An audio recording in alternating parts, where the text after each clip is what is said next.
Ketemu lagi saudara-saudaraku dengan saya, Hairudin Lubis, praktisi meditasi yang akan berbagi pengalaman tentang meditasi. Kali ini saya akan berbagi pengalaman tentang apakah meditasi bisa menyembuhkan. Jawabannya bisa. Ada teknik-teknik tertentu yang dapat menyembuhkan penyakit oleh karena kita meditasi.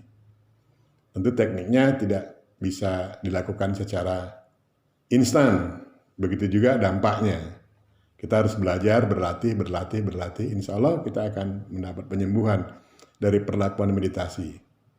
Walau demikian, jangan mengandalkan meditasi secara utama untuk penyembuhan kita. Kita juga harus merujuk kepada pengetahuan fisik seperti kedokteran dan lain sebagainya. Jadi meditasi dapat melakukan proses percepatan penyembuhan. Walau tidak menutup kemungkinan totalitas berbagai penyakit dapat disembuhkan melalui meditasi. Banyak orang sudah melakukan itu dan berhasil. Hal pertama yang perlu dilakukan adalah doa. Doa bukan mohon penyembuhan, tapi lebih kepada mohon diberi kesehatan. Jadi harus terbangun di pikiran kita akan menjadi lebih sehat.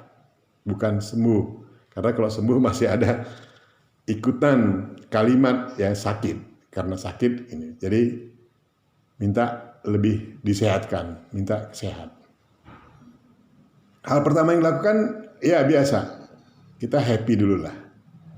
Happy, bahagia, coba berbahagia bisa semampu mungkin. Dengarkan musik kalau perlu.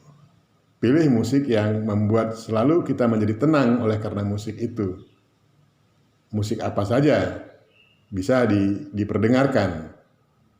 Wewangian juga bisa. Zikirnya apa saja.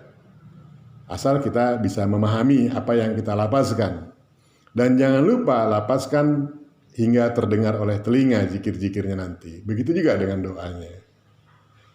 Jadi dengan demikian kita akan mendapatkan manfaat yang lebih baik dari proses meditasi itu. Terus berikutnya, di mana titik fokus meditasi untuk kesehatan? Dalam jaringan simpul-simpul saraf, kita kemarin sudah membuka tabir bagaimana untuk mencerdaskan, ada di bagian kening dan kepala. Nah, untuk penyembuhan, pusat simpul sarafnya ada di bagian perut, di pusat. Jadi, pusat itu adalah pusat energi atau simpul energi, simpul saraf yang akan memblow up energi untuk penyembuhan. Walau fungsi utamanya bukan untuk penyembuhan, tapi untuk membangkitkan power pada seluruh fisik. Perbaikan pada sel dan aktivasi pada DNA. Mekanisme kerjanya begini.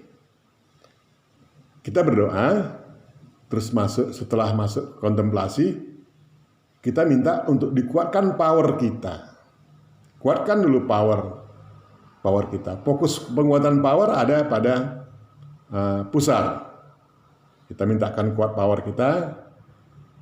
Sudah merasa nyaman, sudah merasa enak, baru kita arahkan power yang ada dari perut tadi, di pusat tadi, ke hal yang sakit. Misalnya kita sakit misalnya di daerah sekitar rongga dada sebelah kiri. Arahkan energinya, afirmasi energinya untuk memperbaiki penyakit yang ada di rongga dada sebelah kiri. Jadi setelah kita powernya sudah kuat, sudah merasa itu, jadi baru kita transferkan energinya ke daerah yang sakit. Demikian juga ketika ada anak kita atau keluarga dekat kita yang sakit, kita yang bermeditasi setelah power itu terasa kuat, terasa kita sudah nyaman dengan power itu, transferkan energinya ke saudara kita yang sakit. Itu juga bisa dilakukan. Apa indikasi bahwa energi itu sudah bekerja? Yang pertama ketika kita fokus kepada pusar itu, yang pertama yang terjadi adalah di tulang ekor. Karena di situ pusat powernya. Terasa panas atau bagaimana? Ada sensasi di sana. Baru berikutnya biasanya Di kepala atau di belakang kepala, di kuduk sini ada gerakan-gerakan atau getaran-getaran sensasi. Baru ke perut. Nah, perut biasanya ada pergerakan-pergerakan di perut. Biasanya kalau diawali dari perut yang sebeh gitu, sebeh gimana ya? Nggak enak gitu, jadi lebih lapang, lebih longgar, lebih longgar, lebih longgar, lebih longgar, lebih longgar, lebih enak. Nah, ketika dia sudah menjadi enak, baru transferkan energinya. Begitu mekanisme kerja pada fisik kita. Untuk perlakuan meditasinya yang pertama tentu kita berdoa. Mohon disembuhkan penyakit kita. Bicarakan dengan simpul saraf. Ayo simpul saraf, bangunlah energi. Bangunlah energi agar engkau bisa memperbaiki apa yang menjadi keluhanku. Ngobrol aja dengan cakra-cakra itu ngobrol saja. Kita ngobrol kepada diri kita, hai badan tubuhku, sembuh ya. Sehat ya. Gitu. Nah, kita mulai setelah masuk kontemplasi, sudah mulai kita hangat, perut kita hangat, segala macam hangat, udah nyaman, baru masuk zikir kita. Kita zikir, apapun zikirnya. Kita baca mantra, apapun mantranya. Apakah hanya kita diam? Boleh, tapi lebih baik kita berucap sesuatu. Karena berucap sesuatu akan membangun resonansi, getaran pada seluruh sel kita.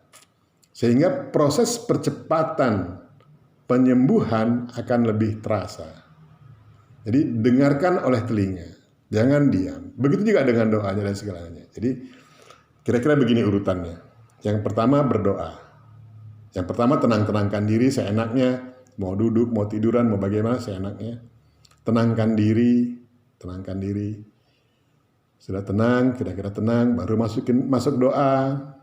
Setelah doa, baru mulai berzikir. Terus berzikir.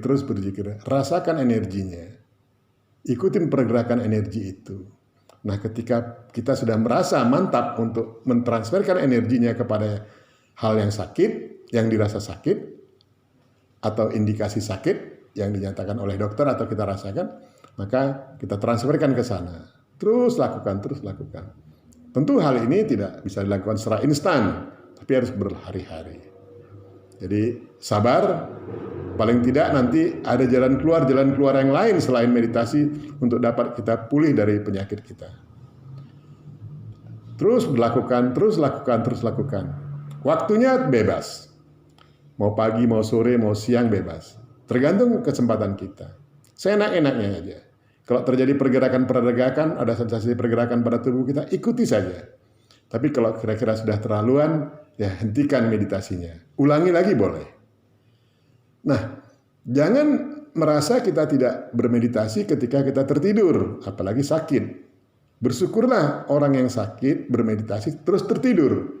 Karena ada auto correction pada penyakit itu. Jadi artinya menyembuhkan dengan sendirinya akan menyembuhkan penyakit kita.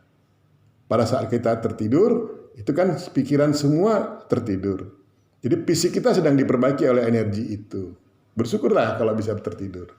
Dan lakukan sesering mungkin, kalau bisa waktunya selama mungkin gitu. Seenak-enaknya tapi selama mungkin kalau bisa. Diupayakan untuk itu.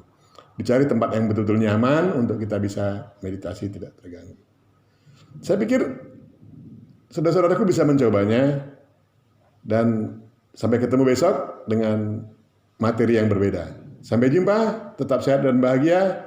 Ayo meditasi.